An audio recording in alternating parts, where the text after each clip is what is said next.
É o que realmente o que diferencia, especialmente o objetivista, é justamente que a nossa ideia, a utilidade da filosofia é viver na Terra. Não é não é debate de dilemas de trolley, se você deve atropelar uma ou três pessoas em um cenário hipotético, mas de fato saber se adotar uma filosofia que de fato vai guiar as suas decisões ao longo da vida, né? Obviamente, dentro do que diz respeito à esfera da filosofia, né, e não das outras ciências. Mas depois que a gente entendeu o que significa dizer eu sou objetivista, é fácil praticar objetivismo? Então, tem um sentido. A resposta é sim e não.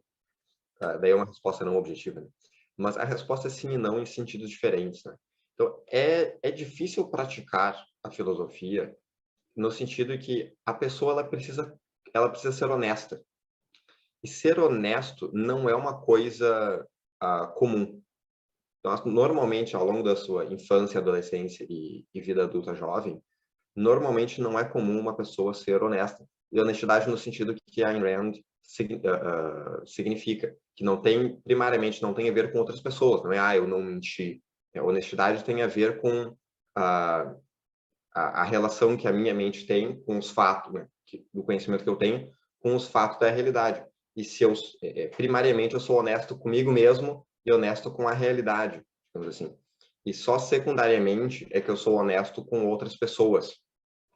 Então, é muito difícil uma pessoa crescer num contexto em que ela desenvolve a virtude da honestidade no sentido que a Ayn Rand explica. Então, como consequência disso, e pelo fato de que a maioria das pessoas acaba descobrindo o objetivismo na sua vida, na adolescência ou vida adulta, e por vezes numa vida adulta, né, mais avançada, lá pelos seus 40 anos, acaba sendo muito difícil corrigir uh, a maneira de pensar que a pessoa automatizou, né? Que a Ayn Rand chama isso de psicoepistemologia, que é essa relação que existe entre o meu consciente e o meu subconsciente. Então, é muito difícil mudar os hábitos que a pessoa tem sobre como ela interage com a realidade. Então, nesse sentido, acaba sendo difícil praticar a filosofia, porque a pessoa ela tem que corrigir uma série de erros que ela foi cometendo. Isso significa, ela tem que pensar, ela tem que identificar esses erros, e ela tem que trabalhar para corrigir esses erros. Então, uma pessoa que, vamos dizer, até os 30 anos era um marxista, ele não pode de um dia para o outro acordar e agora ele tem uma filosofia completamente diferente. Ele vai levar muito tempo, e esse muito tempo significa anos, é, deixando de automatizar os processos mentais que ele tinha antes e passando a automatizar novos processos. Esse processo é difícil. Esse processo, ele dá muito trabalho. Então, acaba sendo difícil automatizar uma filosofia nova, seja objetivismo, quer seja uma nova filosofia, isso é um processo muito difícil. Então, nesse sentido, é difícil praticar a filosofia. Até porque objetivismo, né, para consertar esses erros e, de fato, aplicar as ideias de forma honesta, de forma correta, requer foco. Ou seja, a pessoa ela não pode ficar evadindo a realidade. E isso não é uma coisa comum, né? Nenhuma outra filosofia, ou proto-filosofia, né? Ou seja, religião,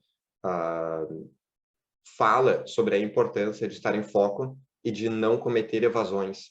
Só o objetivismo fala disso. Então é muito difícil uma pessoa crescer já tendo esse hábito, digamos assim. Então muitas vezes são hábitos que as pessoas acabam tendo que formar.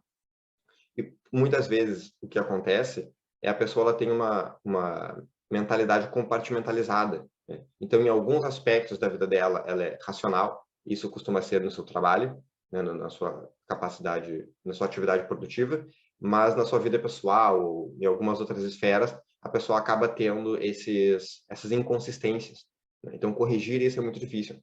Agora, tem um outro sentido que é não é difícil de praticar, porque a filosofia corresponde com a realidade. Então, mediante a honestidade e a integridade que a pessoa tem com relação a essas ideias, com relação a si mesma, né, ao julgamento, o juízo que ela tem sobre essas ideias e como elas de fato operam na realidade, né, se essas ideias correspondem com a realidade ou não,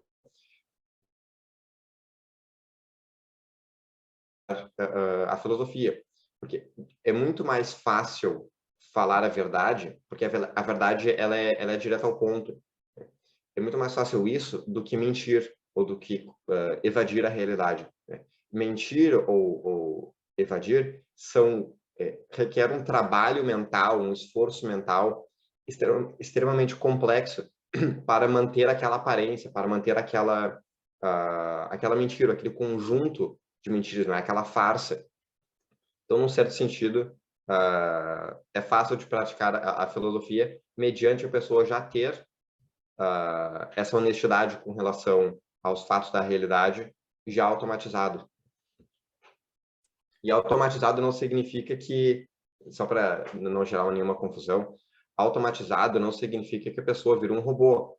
Automatizado é no sentido da psicoepistemologia, que são os processos que acontecem no meu subconsciente. Porque para qualquer coisa que a pessoa faça, ela requer foco, ou seja, ela requer um esforço mental para julgar aqueles fatos da realidade, né? Então, não é como se eu acordasse e eu vivesse a minha vida como um robô, né? Ou como se fosse uma coisa automática, literalmente, né? Mas tendo esses processos automatizados, o processo do meu subconsciente já automatizados, isso ajuda, vamos dizer assim, contribui para quando eu faço o esforço de pensar, de estar em foco, eu já tenho o aparatos para tomar decisões ou para lidar com a realidade.